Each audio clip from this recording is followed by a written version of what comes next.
record, and we're going. So Joel, take it away. All right, thank you very much, Charlie. It's my honor to be on with you. As Diane and probably Charlie knows, this is my third kind of forum like this I've done in the last month. The first one was with the two attorney general candidates, Democratic attorney general candidates, Jay Jones and Mark Herring, which was really enlightening forum. And then we did one, this was through the Democrat Business Alliance, which I urge all of you to consider joining, correct, Diane? And that was with the lieutenant governor candidates, at least four of the lieutenant governor candidates. And then this coming Friday, I'll be moderating a forum with, I believe, three of the gubernatorial candidates on the Democratic side, Jennifer McClellan, Carolyn Foy, do I have that right? And Terry McAuliffe. So that will be this Friday. So I'm well tested, Charlie, for this face-off between three candidates for the House of Delegates. And as you said, the district, even though everybody thinks it's Portsmouth, it's all Portsmouth, it's actually Norfolk, Portsmouth, and Chesapeake. So you get to, whoever wins this gets to represent three different localities. I've known, I'll admit up front, I've known Steve Heretick as anybody involved in politics has for many years, both on city council and then in the House of Delegates. But I'm really looking forward to getting to know Dante Walleston and Nadarius Clark today, based on the draw by your mother-in-law, I guess, Charlie. Yeah. We're going to let each one just start off and tell us about yourself, about your background, and why you're running for the Democratic nomination for the House of Delegates. So, Steve, why don't you start us off first? Good evening, everybody. Joel, thank you for hosting. And a quick preliminary shout out to David Washington, Angela Hollingsworth, and Charlie Stanton, our local chairs, for their leadership in pulling this together tonight. As you know, I'm Steve Heretick. I am interviewing tonight for my fourth term in the House of Delegates. Just by way of quick background, as all of you know, I'm an attorney. My family and I live here in Portsmouth. I moved to Portsmouth back in the early 90s after I got out of the Justice Department. I was a Justice Department attorney. Came into local practice here, and I've had my very own solo practice since 2000, so I've done that for 21 years now. As Joel, as you mentioned, I ran for and won a seat on the Portsmouth City Council in 2004. I think that what we did very quickly in that capacity, we fully funded our education. We gave raises to teachers. And one of the things I'm proudest of, my colleagues and I, we stabilized the city budget to the point where we got our credit rating raised twice in the worst economic times, in this half century before the pandemic. I mean, I think that what we did for Portsmouth, I've taken forward to Richmond when I was elected in 2015 to take over the 79th House District in 2016, and I've been there ever since. Right now, I'm assigned to four major committees. I sit on the House Committee on Labor and Commerce, and I chair the subcommittee on insurance, including health insurance, and I also sit on the subcommittee on energy. I sit on the House Committee on Finance and chair the subcommittee for state taxation, and also sit on another subcommittee that's called together with senior members of the money committees when we need to call them together. I sit and vice chair of the House Committee on Cities, Counties, and Towns, and I chair the subcommittee on local land use, and I also sit on House Courts of Justice, and I sit on the Civil Justice Subcommittee. People say that the Virginia legislature is a part-time job. I'm here to tell you that's not exactly accurate.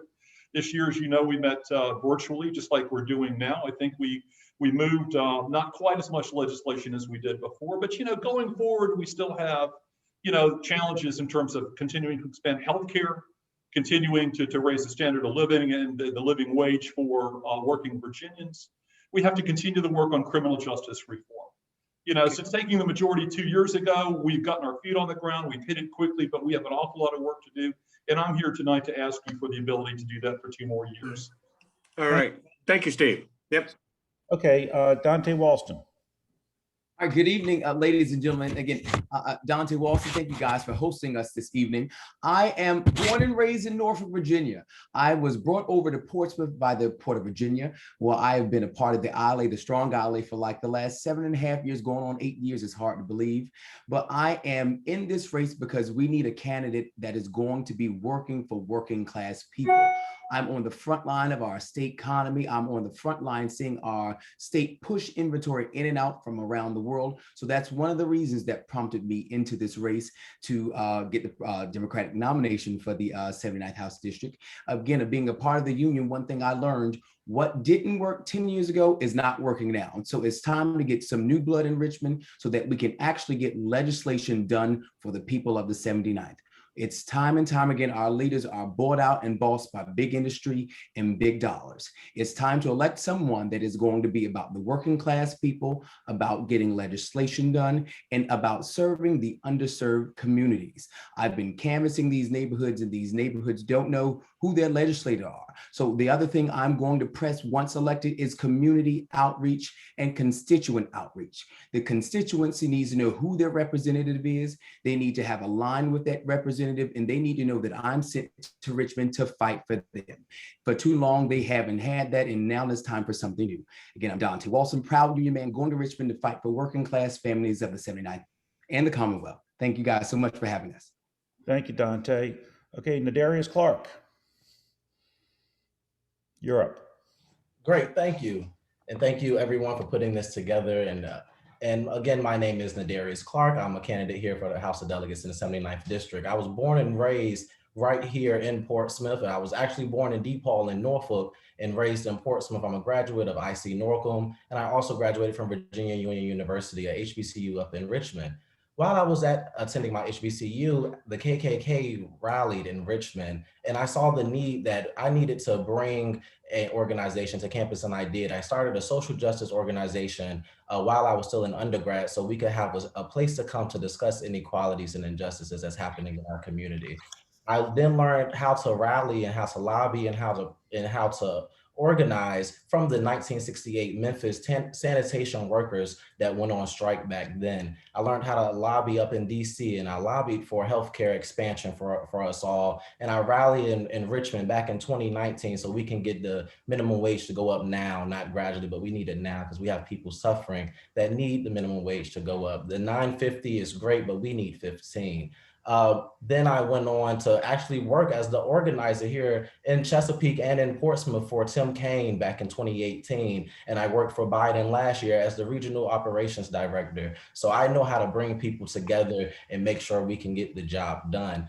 And that's why I'm running, because we need a voice here in the 79th District that's going to be for us all, not for big business, not for corporations, but for the people and the everyday working class people. I actually was at the rally, the PRO Act rally this Saturday to support the unions and the labor workers, because we need to pass the PRO Act here in the 79th District and in the Commonwealth. We need the PRO Act to be passed on the federal level. So I have been an active organizer and activist for the last few years in this area. And that's why I decided to get more involved and to run. And thank you again for putting this together. And thank you for your time.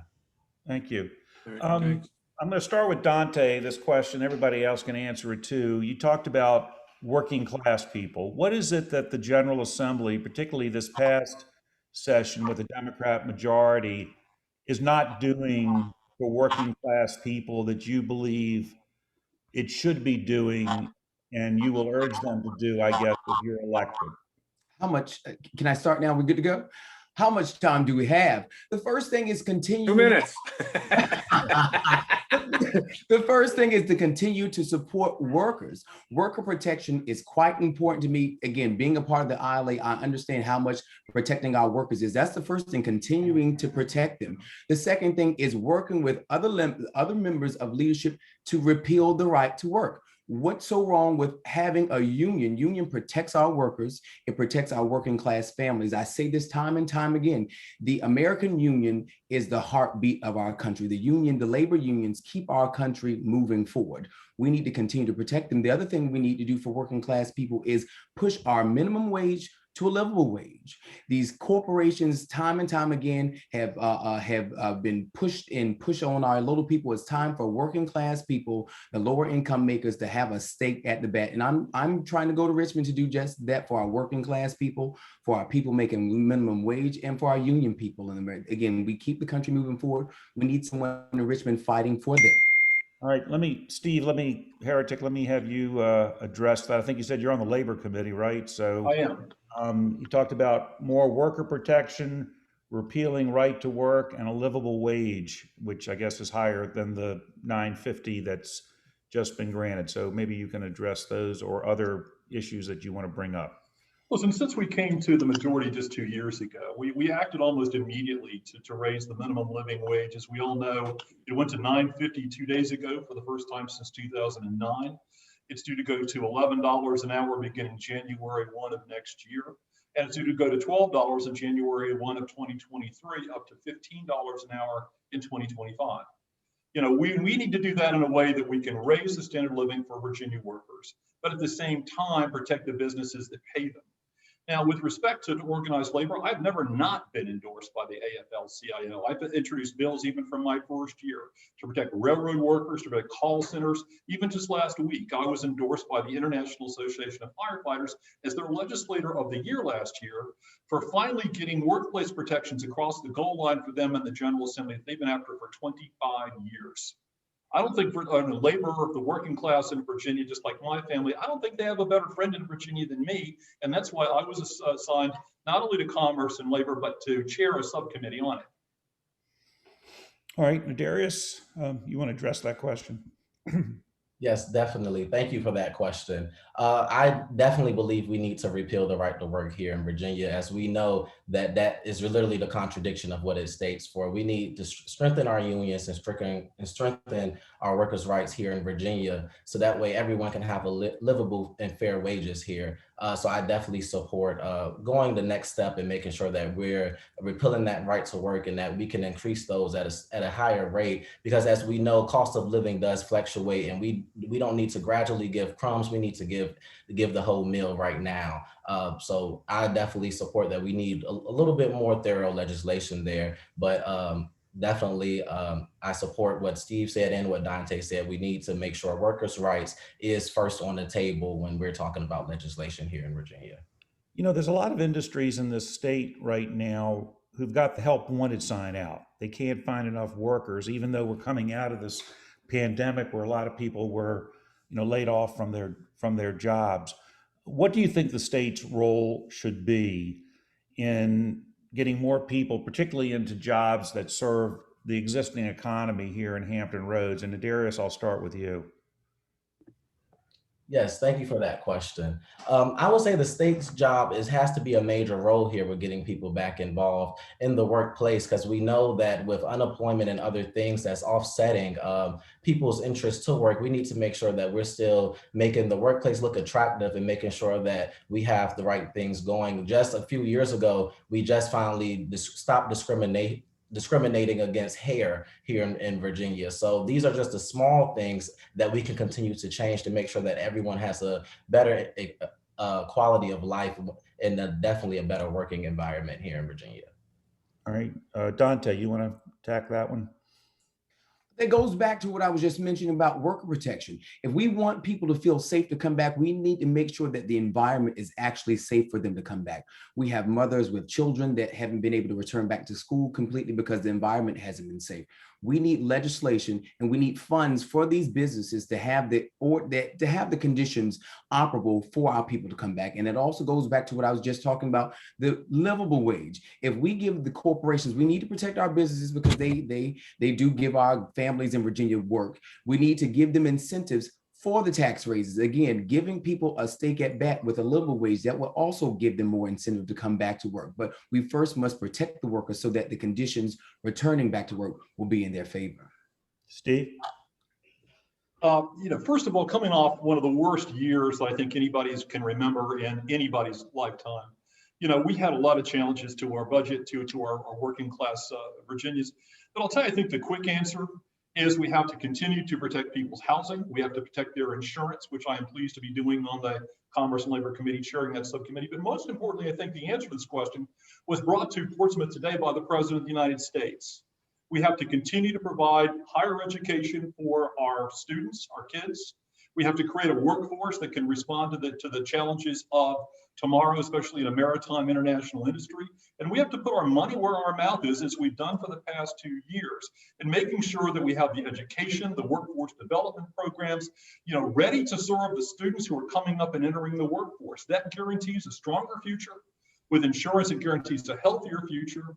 And I'll tell you what, when we protect our housing, we protect our economy, that protects all of our futures. And that's what we've been doing. That's what I continue to do. A number of people on both sides of the aisle complain, probably with some justification, about the current education system in the country, in the state of Virginia.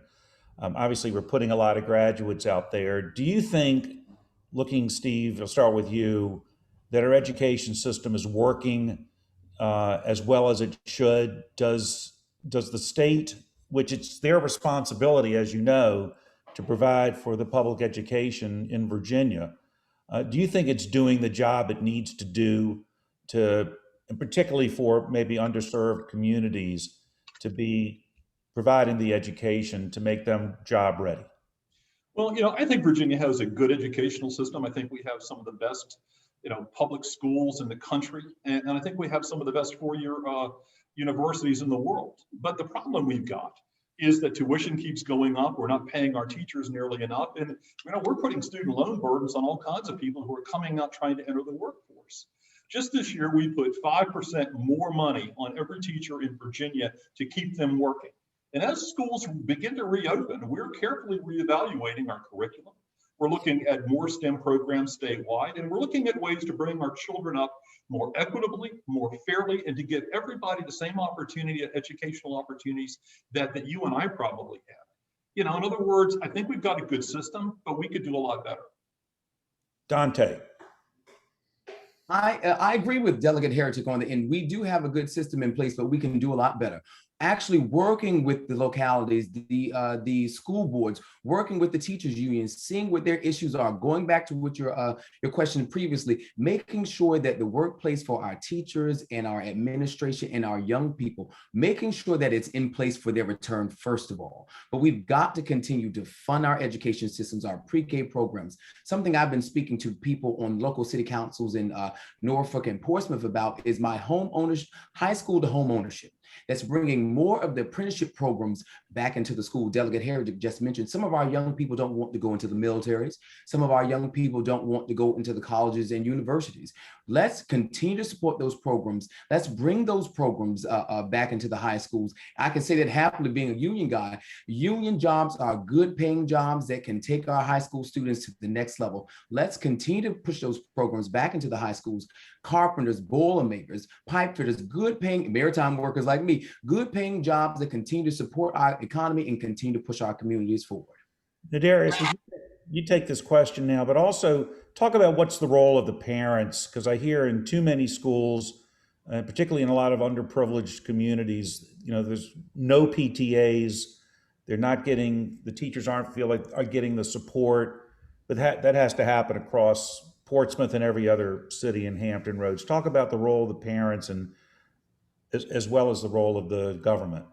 Yes, thank you for that question. I'll start with the role of the government first. I think Virginia has to make sure that we prioritize our education system. Being a product of Portsmouth Public Schools and graduating from HBCU here in Virginia, I understand that we need to invest more into higher education and higher learning, but we also need to look at making community college free and two-year programs free. We need to also look at vocational programs and trade programs so we can make sure people have the skill sets and things to make sure that they can make a living, a decent living at that.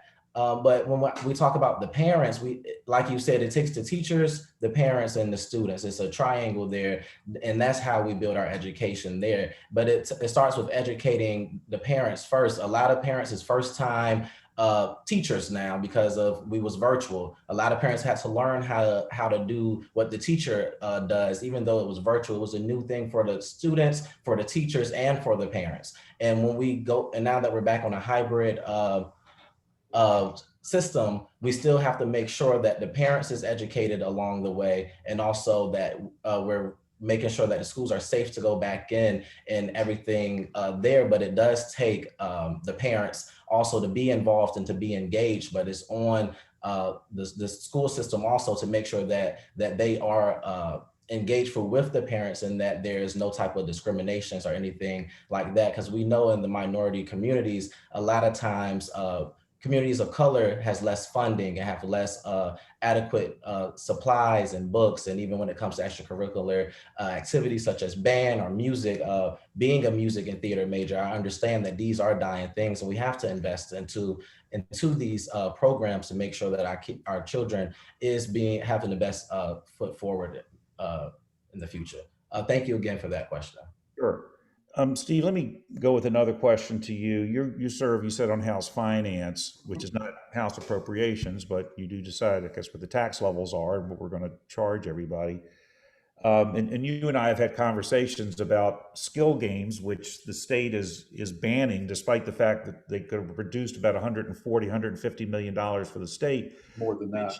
More than that, which sort of told me that maybe Virginia's got plenty of money. You're about to go into a budget session. Is Virginia loaded right now, not just because there seems to be a lot of money coming in from the feds, but a lot of people think that as this society opens up, businesses get back to where they were, that the economy is going to boom. I mean, is it time? Virginia has to have a balanced budget, but we're seeing on the federal side, there's major investments being made in, or at least being attempted to be made by President Biden. Is this time for Virginia to really look at fixing some long-term issues? 30 seconds, right? You got 2 minutes, according to Mr. I did not take your time. Joel, to your question, I think we're coming out from the pandemic in better financial shape than we probably thought we would be. If you look at the budget forecast coming out of the last session, we were doing well. 3 weeks after we finished the 2020 session, we collapsed as an economy. What's kept us afloat were artificial supports for rental income, for personal income. We did a lot of things to kind of keep those balls in the air, keep people in housing and food, and do the very basic necessities that we needed to do to get them through this. Even now we're getting more, CARES Act money from the federal government. But the problem we've got, and I think the problem we have to anticipate, is that moving forward, number one, these debts have to get paid back somehow. And number two, as people get back into jobs, we're going to be seeing an increase in things like evictions. We're going to be seeing people all of a sudden not being able to go back to the jobs they thought they had. We have a lot of work left to do.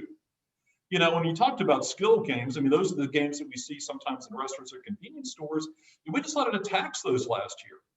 And in one small short year, we're looking at bringing in $160 million in brand new revenue. And if we tax them fairly, instead of getting rid of them on July the 1st of this year, we would probably be bringing in close to $500 million a year. And I think one of the best ideas that I've heard expressed in support of keeping skill game that revenue coming in, because it's really kind of, as easy as it gets in terms of revenue, is using some of that money to help defray college tuition for underprivileged, underserved, and minorities who have suffered from, issues of equity in the past. And it seems to me that we have to be more creative. We have to work harder. I mean, we've survived it, but the work is yet to come. All right. Well, Dante, or I'll go Dante first, then Darius. This would be the Super Bowl every 2 years is the budget session. It is. That's coming up this year. You probably won't get on appropriations right away. Those are very coveted spots. But quite. but tell us, is it time for Virginia to really start investing, particularly, let's say, in schools and in some of the other areas that you guys have been discussing today? Absolutely. We need to invest back into our communities. Our communities, it's like a full wind circle. We've got to continue to invest in those communities so they can invest back into the state and back into the region. Our recreation centers for the young people have been closing. I live here in Portsmouth. There are a lack of recreation centers. We need to invest in opportunities for our young people to have positive things to do in the communities. We've got to invest in small business. I'm a big advocate of small businesses. In Portsmouth and Norfolk and Chesapeake, there are small businesses that have gone vacant due to COVID and before COVID. But COVID has really put a spotlight on the vacancy of small businesses, the small laundromats, the small bakeries. I don't need any more bakeries. I can't fit in my blazer as it is. But we need to invest in the small businesses. We need to invest in Black and brown communities, because that is a 360. Once we invest in those communities, that money is poured back into the state and we can keep that circle spinning. But we must continue to invest. Nadarius? Yes, thank you for that question. I definitely believe we should invest, but we have to also look at our current state, our status with social services right now. We know that social workers are overworked. They're overloaded with work. So we know bringing a casino gaming in particular, yes, it's going to bring jobs. Yes, it's going to bring revenue, but we also know what else is going to come with that. We suffer with the highest eviction rates in the state in this area. So we have to make sure that we're looking at problems like redlining, that we're looking at gentrification, because these things are happening. And if we're just going to go to the biggest person that want to be invested, we have to make sure, well, is the proof in the pudding? Have you did this before? And then also, how can we ensure that our politicians aren't being sold out and receiving donations from these businesses just so we can get them here, but also we need to make sure that we're taking those investments and putting them back where they need to be in our social service programs. As we know, here in Portsmouth, there's not too many homeless shelters here. I actually just donated to them a few weeks ago. So I know the need that we need here in Portsmouth and in Norfolk. The homeless rate is continuing to go up, and we don't need to bring big businesses that we know is going to create other problems with addictions to gambling and so on, and alcoholism. These will create other problems, and we have to be ready for these things when they happen, not try to bring them here, create the problems, then fix it. We need to make sure we're already prepared. Well, it's interesting you brought up casino gambling. I hadn't even written that down as a question, but it's a good one, because both Portsmouth and Norfolk, both of which are cities of the 79th, want to have casinos.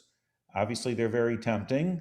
The people that operate them are going to want everybody on this screen and the other screen to go there and play. And you seem to indicate that some people are going to play and not win and may go back again, and it could cause a burden. Are you looking forward to these casinos, or are you looking at them with some trepidation?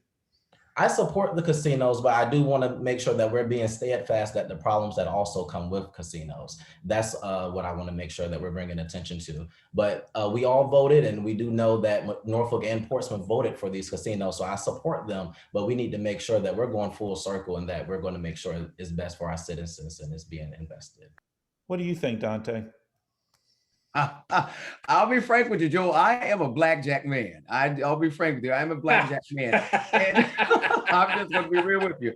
But I unfortunately am not a fan of the casinos. I have seen one too often what casinos do to the neighborhoods. I see what they do to lower income people. But the people have voted, and that's what we want. That's what we decided to bring into our neighborhoods. So I am going to work with the people. The people keep us in office, so I need to support what the people would like. But I've seen one too many times the burden that it can put to our people, and we need to address this. But if I could go back to the skill gaming just for a minute, I understand the benefits of it, but again, it's quite predatory on our Black and brown communities and 7-Elevens, which are in lower income neighborhoods. It is a complete burden on our communities, minority communities, and what have you. We need to find better ways to bring companies, to bring organizations that will bring revenue, jobs into our communities. Skill gaming is a burden on Black and brown communities, and it's at their expense. So I go back, I do like a blackjack table, but I'm not a fan of it in Hampton Roads, and to see what it can do to our communities. No. All right, Steve, you were on council, now you're in the House of Delegates. What do you think of casino gambling? It's crisscrossing the state of Virginia. Listen, I am nobody's idea of a gambler, and Dante would probably clean me out at a blackjack table. But, as being one of the only members of the legislature that's actually ever worked in a casino, and this is true, when I was in college, one summer I went out to Reno, Nevada, spent the summer with a girlfriend and her family, got a job waiting tables at one of the casinos. It was a great job. I made enough money waiting tables in 7 weeks to pay for a year at William & Mary. Of course, William & Mary was a lot cheaper then too. But my point of it is, it's not just gambling, it's entertainment. It's dining, it's shows, it's all types of things. It brings people to the area, and it's revenue that would be leaving us and going up to Dover, going to Atlantic City, going out to Vegas. If we can contain that revenue here at home, and if that's what people want to do, then I say then let's give them a good place to do it. And if Norfolk and Portsmouth want to host those venues and have those gaming facilities come to this region and do it responsibly, do it well, and give us good paying jobs and give us fun places to go, I don't think that there's the same problem with it that a lot of people are crying about. Dante, let's talk about the coronavirus, its impact that it's had on everyone's community and also on the vaccination there. I think I saw a story in the news over the last day or so that we may have a challenge getting to that 70% herd immunity. That's right. That we need to remove all the restrictions. Are you concerned about that? And what do we need? First of all, how do you think the state has handled this here in Virginia? And second, what do we need to do to get us to herd immunity? I think Governor Northam has done a good job in implementing the COVID vaccination clinics and stressing the need to protect ourselves. That's with the mask, that's with the PPE for the hospital and the first line of workers. But I do believe that we need to do more in our communities. Our leadership should be pouring into the communities that don't see the urgency of the vaccination. I read somewhere where there are some states that the numbers are terribly low, where the people are not getting vaccinated. That's where we need to have our pastors, our community leaders pouring back into those communities, stressing the importance of the vaccination. Now, I've got to tell you, Joel, I'm not a fan of needles by far, but I had to bite it this time. But I know what I'm doing to protect myself and to protect the community so that we can get out of this. COVID has really dampened our schools, our businesses, and our social lives. I'm a social bug, and I miss going out with my friends. But is one thing I can do is get my vaccination so that we can continue to move forward. And that's one thing, once I am elected into leadership, that I continue to stress. But the community activists, the pastors, the movers and shakers in the community, we must pour into them so they can pour into their people the importance of being safe and getting vaccinated. Nadarius, have you gotten your vaccine yet? What's your view on this whole thing?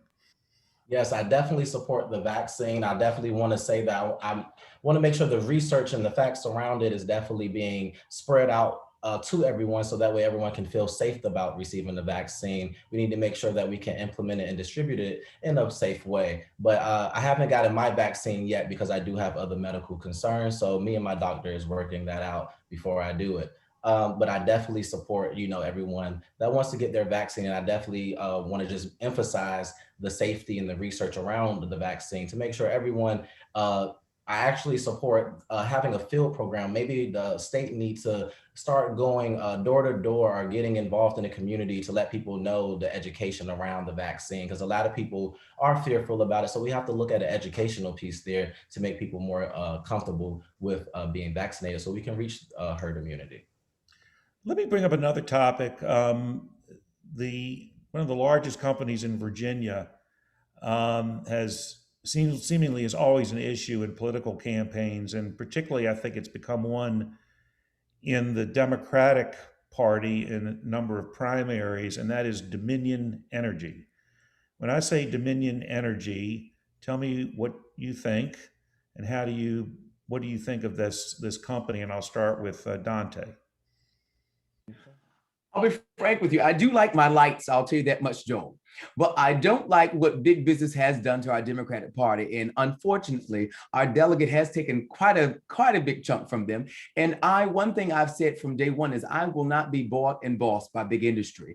And again, Dominion Power has done some steps to kind of go towards the right direction, but they won't have my pocket and they won't have my interest. Once elected, my job is to serve the people, not big industry. And I know there are members of the Democratic Party that are bought out to them. I don't plan to be one of them. I plan to take the non-corporate corporate PAC, where I won't be taking large money from corporate PACs. And unfortunately, our delegate, good friend of mine, has taken money from them. I won't let them control my legislation once elected. All right, Steve, are they controlling you?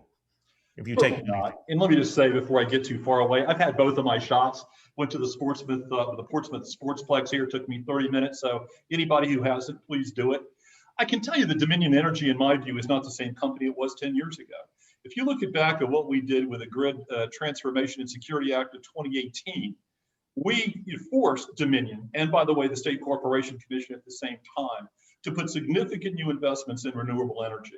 Under the Virginia Clean Economy Act, which I helped to pass, we're looking at a carbon-free economy by 2045, which substantially forces Dominion, APCO, and every other utility in the state to substantially revamp its entire economic model. But this is how we did it. Not only are we forcing them to develop green new energy, including wind and solar, and I have plenty of legislation of my own in that space, but we have capped Dominion's profit, so that any excess profits they make have to either go back into grid hardening at no cost to ratepayers. So we're avoiding the problems that we had in Texas about 3 months ago, or they're rebating it to taxpayers straight up. So Dominion is a very different company. Now, I will tell you that anybody who thinks that if you take Dominion money, because both sides, both caucuses, everybody does, that you're somehow bought and paid for, well, you need to look at the votes that go behind this. Because not only are we steadily voting sometimes for, sometimes against Dominion, APCO, and other utility bills, but we're forcing the policy to create a green new energy economy that everybody says they want. That's not an easy thing to do. So look at the votes and judge for yourself what you get for your money. Nadarius, what do you think? Yes, I definitely believe big money and politics need to be out. As we know, Delegate Heretick has received over $44,000 from Dominion Energy, and they are the #1 polluter here in Virginia. As we know, the environment we have to take seriously, as we know that we suffer from flooding and different issues here in Norfolk, Portsmouth, and Chesapeake. As we know, like I said earlier, Norfolk and Portsmouth are both under sea level. We have to fix our infrastructure now. And we have to demand that big businesses get out of politics. We know that with Dominion, when you have that Dominion ties, that most of the time you're not going to be able to support the environment as much as you want because you need that money again. So I have actually pledged to never take money from Dominion and Apple and all of their big businesses to run a clean campaign. I have signed multiple pledges to do that, and I stand by that. We have to fix campaign finance reform here in Virginia, because we need to look at how campaigns are funded, and then so we can see how the votes end up weighing out when it's time for a General Assembly. And then also we have to make sure that when it comes to our environment, if we want the next generation to be here, then we have to invest now. Because when you look at the data, it shows that it's going to be constant flooding, that Norfolk is eventually certain parts is going to go underwater. Some of them just over high tide, you get some streets that go underwater. So we know that this is a serious issue, and we can't allow monopolies here in Virginia to dictate our clean energy. We need to it's the state legislators' jobs to make sure that a monopoly is informed here. We need a choice, and we should give the consumers here a choice to have Dominion or another company or whoever they want here, but you should have the choice to not only have one rate. And we know that Dominion actually received $503 million in overage just last year. So just wanted to bring that light to you, and thank you for pointing out that question. Steve, you have a point you want to make? I do. And let me just say this. You know, while I and most of my colleagues in both caucuses, Republican and Democrat in the House, do take Dominion money and APCO money and money from clean new economy companies, nobody's ever asked me for a vote. Nobody has ever tied my money to anything. Those who signed the pledge that Nadarius was talking about do sign a pledge. And they would agree that they're going to take special interest money in exchange for attacking Dominion. And, you know, that's not fair to me. When I came to the House, 6 years ago, we had no offshore wind development at all. We are 5 years from now are going to be the largest in the country. We had very little solar. We're expanding solar at significant leaps and bounds, including 2 bills that I passed this year to help that happen. So when you're looking at money and the influence of money in the utility markets these days, Look at who's taking Tide money. Look at who's bought and sold, and look at who's taking the money and making it work for our ratepayers and making it work for everybody here. Nadarius? Yes, I just wanted to have an input on that. Steve did bring up a good point with saying that, but the pledge that I signed, I didn't have to, no one told me about that pledge. I found that pledge and it was already part of my platform that I wasn't going to take any money from big businesses. And I will stand by that now and in the future, and as I did in the past. So signing that pledge was not anything that someone told me to do. I signed multiple pledges from multiple justice organizations and democratic organizations. So thank you for that. Dante? Just to go back again to agree with some of the things that Delegate Heretick, Dominion has made some steps in the right direction. But my point, not to be nasty, but when we are controlled by big interests, when they line our pockets, we do what we say. Some of the votes we do have to sway their way. But again, my interest is the little people, the working class, those medium people that are trying to make it from day to day, bill to bill, not big industry, not big bucks. So again, I just had to make that statement to be clear. Would you have voted for the Virginia Clean Economy Act, which is what led to the offshore wind project that's occurring and more investment in solar energy? And it obviously put the burden on Dominion to go do that. Would you have voted for that Clean Economy Act? Absolutely, I'm all for renewable energy that will help save our environment. We need more people, and we need more people in Richmond voting yes for environmental justice. Mr. Clark just mentioned flooding. Flooding is a big deal in Norfolk and parts of Portsmouth. I keep stressing this. We need to make it so that we can get our constituents from their house to their car without having to swim. And unfortunately, we haven't had a lot of support. We've had some support in Richmond, but we can do more. We can do better when we invest in our communities, invest in our drainage systems, actually give back to our communities that have dealt with this burden of flooding and climate change. Climate change is real. We need more people in Richmond that will fight to do common sense legislations to help slow it down. Let's talk about criminal justice for a second, because as I think either Delegate Heretick or someone said, was a lot done this past session. The death penalty is gone. I think they're going to be changing sentencing rules, and quite a few things have occurred.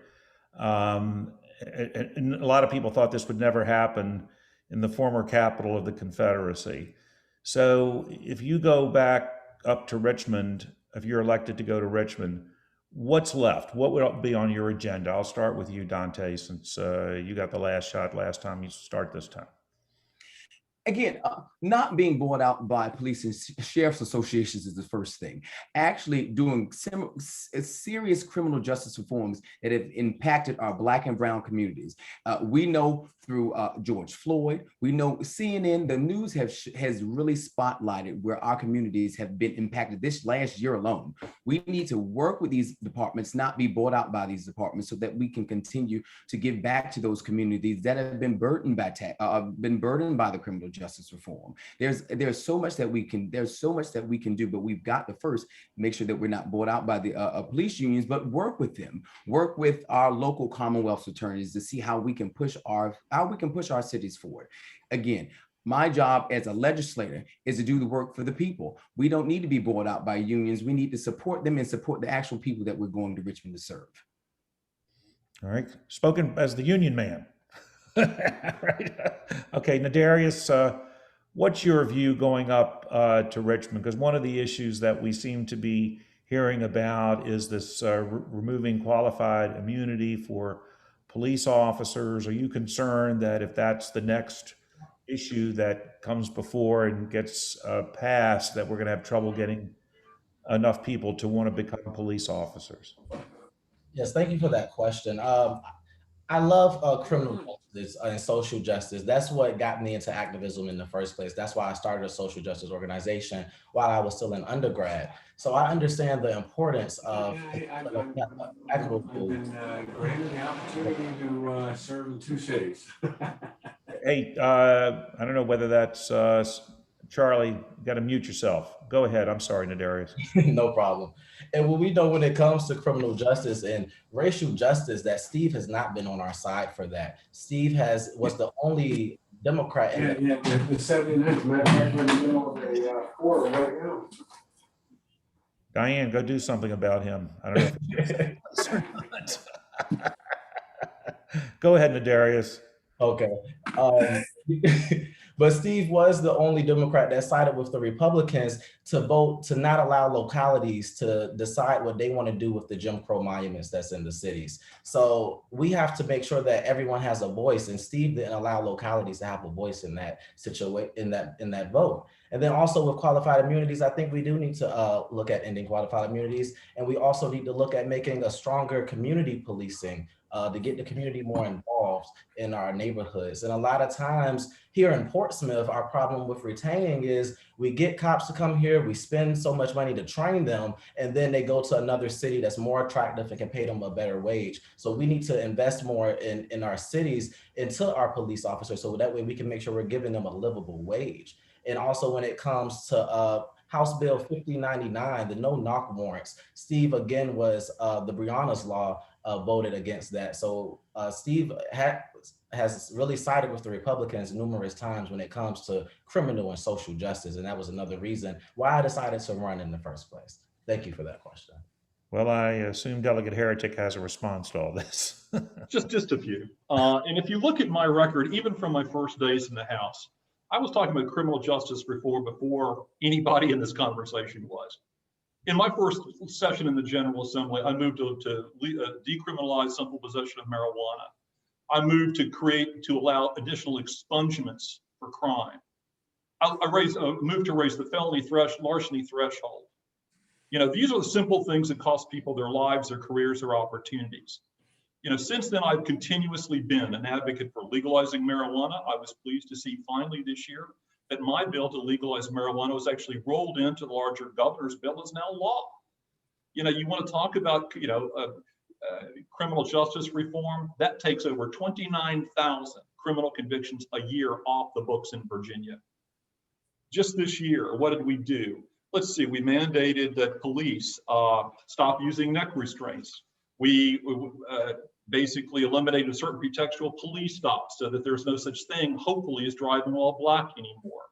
We look at enhancing background checks and training for police to recognize mental health disorders. And by the way, in my committee, we have increased insurance protections to make sure that those who have mental health disorders don't have their prescriptions interrupted. You know, you want to talk about criminal justice reform, let's talk about the things that create the friction between our communities and the police. We need the police. They protect us. And I think that they've done a great job doing it, but there have been plenty of mistakes. We need to identify those situations that create the types of frictions that we've seen all over the country, and we need to stop them. And when you talk about eliminating things like qualified immunity, let me just tell you what that means. It doesn't stop a police officer from being arrested and charged criminally for criminal conduct. Let me say that again. It does not stop a criminal prosecution of a police officer. It doesn't stop a civil lawsuit against a police officer either. It doesn't stop that. What it does do, when a judge finds that there is sufficient evidence that a police officer acted reasonably under sometimes very unforeseen circumstances, then there is a legal protection that is built into place for that police officer. But that does not protect criminal issues. It doesn't do anything but protect the police officer from getting hit with financial problems. This is a money issue, you know? So to me, you know, criminal justice reform means we have to do things faster, better, and cheaper between law enforcement and our public. I think we're certainly doing that. I think empowering the Attorney General to conduct pattern and practice investigations in our county is a great step. You know, we have done a lot of things in the past 2 years to really set Virginia on the path as being one of the most pro-social and criminal justice reform states in the country. All right, Dante, We owe Dante and Nadarius each an extra minute. Steve went a little long, but I wanted him to get that out. Go It's ahead. quite passionate, and criminal justice is worth talking about, and absolutely reforming it is worth talking about. But we need to talk about the issues in Virginia. Delegate Heretick has done some work, but we need legislators in Richmond that will do more for Black and brown communities. The ones that are directly impacted the most from some of the things that we've discussed. The incident in Windsor was, I mean, we talk about some of the police departments, they are doing some good work, but the police department in Windsor, that was excuse my language, that was a piss poor job done. We need people in Richmond that will hold our police departments accountable, not being bought out by them and their associations. We work for the people, not just the police departments. We need to continue to strengthen our communities. We do need to pour into our police departments, but we need to make sure legislation is in place that will protect our people, not continue to protect our police departments. Nadarius, you have some time now. Great, thank you. Again, I got into politics because of social and racial justice, and it's almost an insult to me when my representative voted against with Republicans to keep monuments up, that literally people was out in the streets protesting because just what they endear to people and the imagery that it still causes and affects people that still suffer from slavery, that suffer from the war on drugs. These are the most marginalized people, and these are people of color. And we need to make sure that this happened all over the country, all over the world. People was upset about this, and to know that my delegate literally sided with the Republicans on that, that's a great motivator for me to get involved. Steve, go ahead. Let me just say this, talking about the monuments bill, I think that we often say in the legislature that we vote on legislation, not concepts. And I read the bills, and the vote that Nadarius is talking about is a bill that would have allowed literally anyone for any reason to tear down any monument to any veteran in American history. This wasn't a Civil War monument bill. About this much of the bill dealt with the Civil War. Now, I respect the service that my father and my grandfather put into World War II and World War I, just like I respect the service that Nadarius' father and grandfather put into. And I think that if you're representing the 79th House of Virginia, you need to recognize that you also represent the largest naval base in the world.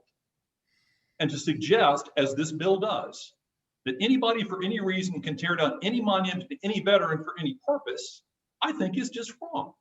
Now, if you wanted to create a bill that would tear down Civil War monuments and create a context within which communities could do it, I'm with you. And by the way, that's what I recommended. But I'm certainly not going to vote for a bill that would disrespect every veteran in this district, this state, and this country, which is what this bill did. All right, we're about getting close to 8 o'clock, and we promised our candidates they would have an opportunity at the end to wrap it up. So I'm going to give everybody, Charlie, about maybe like 90 seconds to tell us, give us one last pitch, and also tell us if they want more information about your candidacy, how can they find it? Dante, let's see. Wait a minute, who do we go first? Yeah, Nadarius, Dante, then Steve. Okay, Darius, you go first. Great, thank you. Again, thank you for putting this together. This was a well-needed forum to let everyone know who is on the ballot this year. And again, you can learn more about me at clarkfordelegate.com. I have all my views and my platforms up there. But I just want you to take away that we need a delegate here that's going to be a stickler for education, a stickler for social justice reform, and the one that's not going to be bought out to big corporations. We need to make sure that everyone has a voice here in this district. We know that this is a very gerrymandered district if you just look at the map. So we have to make sure that we don't have the most likable Democrat that sides with Republicans the most conservative Democrat in the House is not representing us all. And that's why I got in the fight. But thank you again for your time, and thank you for having me here. Okay, number 2, Dante. Right? Yeah. Good evening again. Thank you guys for hosting this event. It's always good to see people. COVID again has taken us away from being able to see people smiling faces. So it's good to see people without masks for once. But again, I'm Dante Walleston, and I've jumped into this race for the 79th district because the people deserve a true progressive candidate that will be for working class people. I keep stressing working class people because they're the last ones at the baton. It's time to have someone in Richmond that will fight for them. And one of the first things I can do fighting for them is ending qualified immunity. We need someone that won't be on the side of police departments, but will work with them and work with the communities of which they serve.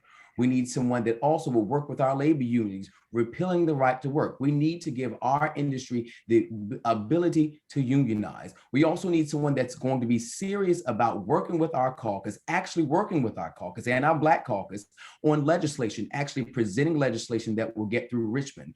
21 bills dead on arrival. We need someone in Richmond actually writing legislation that will help the people of the 79th and the people of the Commonwealth. Again, I'm Dante Walleston. You can find more information about me on Wallston VA 79. That's my Instagram and my Twitter page. And also, I would like to invite everyone. May 15th, I'm doing a community concert at the Garden of Prayer, free. We're going to have a very good time. We have gospel singers coming, gospel groups coming, food trucks. Come out and get you a bucket of chicken and enjoy the concert. Again, thank you guys for having us this evening.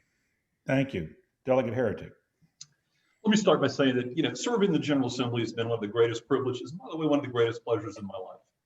Not only do you get to serve from Virginians of all walks and lives and all backgrounds, from throughout the Commonwealth and trade ideas and do good things, but once in a while, and in my case, I think quite a lot lately, you get to bring good things home. I see my job as really an extension of the work I started in 2004 with Portsmouth City Council. I see my job really as an extension of the communities that sent me to Richmond. And I hope I've earned my keep. One of the things I'm proudest of this year was frankly something nobody's talked about, and that's bringing restitution to a woman who was wrongfully incarcerated for like 16 years. And I was able to help at least return some of what she's lost in that time. That's what legislators do. We touch people on an individual basis every day. I'm perfectly available for calls, texts, whatever, and I really welcome them when I get them. But I can tell you this, that when you walk into the Capitol in Richmond, you need the experience, you need the diligence, you need the commitment to keep it going, because this is not an easy job. I'm going to ask you for 2 more years, because we've just gotten started of achieving what a majority really can do. I'm proud to be a Democrat. I'm proud to be a Democrat all my life. And I'm proud to stand up and represent the communities of Norfolk, Portsmouth, and Chesapeake. And I want your vote on June the 8th. And by the way, when you go to the polls to vote, think about who is going to best defend this seat in the fall, because we all know we have Republicans coming at us every way everywhere they can, including here. So who's going to hold the majority? Who's going to represent our communities? Who's going to walk forward with the experience, the knowledge, and by the way, the commitment to get this job done? I think I am, and I'd ask for your vote. And with that, thank you and good night. Thank you, Steve. Thank you, Dante. Thank you, Nadarius. I think we had a great exchange this evening. I think we got 3 good choices for the voters in the 79th. And of course, everybody has to figure out if you live in the 79th district because of how these lines are drawn. We didn't even talk about that whole issue tonight going forward. But Charlie, thank you for asking me to do this. I learned a lot all the time. Every time I get to moderate one of these forums. Well, Joel, thank you very, very much. I was texting my vice chair. I said, if you want one of these things to go well and professionally done, just go to Joel Rubin to be the moderator. So you did a fantastic job. Thank you very much. I do want to also thank Angela Hollingsworth from the Portsmouth Committee and David Washington from the Chesapeake Committee, who were co-hosting this thing. And I agree, what a wonderful, fabulous exchange of frank ideas back and forth in a very professional and well done forum. So congratulations, everybody. I do want to point out a couple of elected officials who were on the call. Dr. Ella Ward from Chesapeake City Council was on the call. My fantastic treasurer for the city of Norfolk, Dawn Hester, was on the call. I saw Philip Hawkins, who's with the Education Association for Norfolk, was on the call. And of course, Diane Kaufman from Senator Tim Kaine's regional office. And I see Lucas Burke on here too from Portsmouth City Council. Well, thank you very much for pointing that out, Joel. So again, thank you to our elected officials and public servants. Fantastic. Voting is going on now. Go grab your absentee ballot or go vote early in person. If not, June 8th, Democratic primary. And no matter what happens on June 8th and beyond, we have to hold this seat. We have to maintain our majority, because when Democrats are elected, if the whole world wants to see good things happen, it's when Democrats were elected, as we have in Virginia. I hold Virginia up as a beacon to the rest, to the other 49 states. So, and thank you very much. Somebody just pointed out, of course, Ward's Corner Zone, City Councilman Martin Thomas from the city of Norfolk. So I think I got all the elected officials in there. So again, thank you very much. Wonderful exchange. Joel, once again, thank you. And let's go vote. Let's go hold this seat for the Democrats. Let's go hold the House of Delegates for the Democrats as well. God bless you, everybody.